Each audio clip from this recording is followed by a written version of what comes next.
your latest MLB.com column, you talk about the effects of the Prince Fielder signing, and you have it affecting two leagues, a handful of teams, a division, the All-Star game, and the playoffs.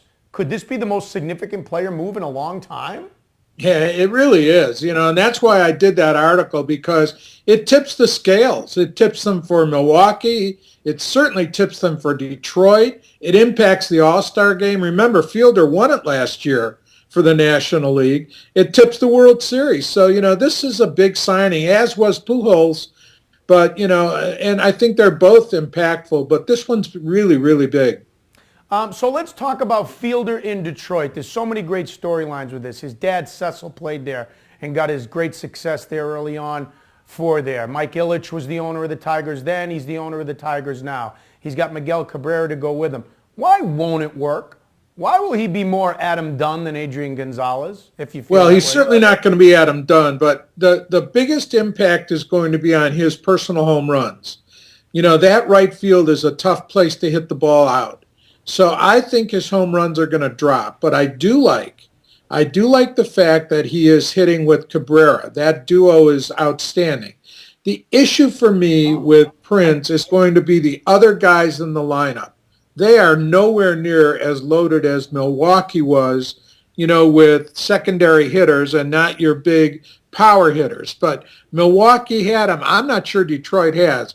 Brennan Bosch is going to be hitting there, and I'm not sure what we're going to see from Cabrera at third base. Now, if Cabrera flops at third base, and I hope he doesn't, that means that Fielder and Cabrera will be alternating as designated hitters, which could put a little rust on one of the two bodies. So it's got there are a lot of issues there. And if Cabrera does play third base, is he going to get yanked in the late innings for a Brandon Inge who has a better glove than him? So we've got a lot to see in spring training, and Cabrera is the guy that every eye is going to be on at third base. And we're going to see how Fielder does, with Cabrera at third. And he's never had a problem with throws from third, but now he's got Fielder there. It's a different corner infield if they do that. Well, I would argue that we often, as fans and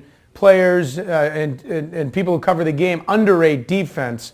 But can Miguel Cabrera's defense at third base be that bad that he negates one of the most prolific hitters in baseball himself? Well, I don't think he'll negate him, but here's the issue. The issue isn't can he be that bad.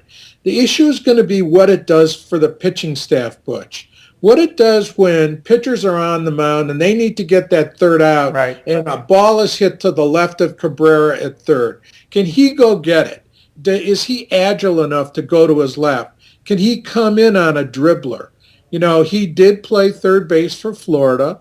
At that time, Guillen was playing first. When he got traded, Guillen was playing first for the Tigers, and that combination of Cabrera at third, Guillen at first did not work. They moved Cabrera over to first, where he's been ever since. So the jury is out. Anyone who tells you that Cabrera can play third base now in his career with the weight he has gained, we don't know.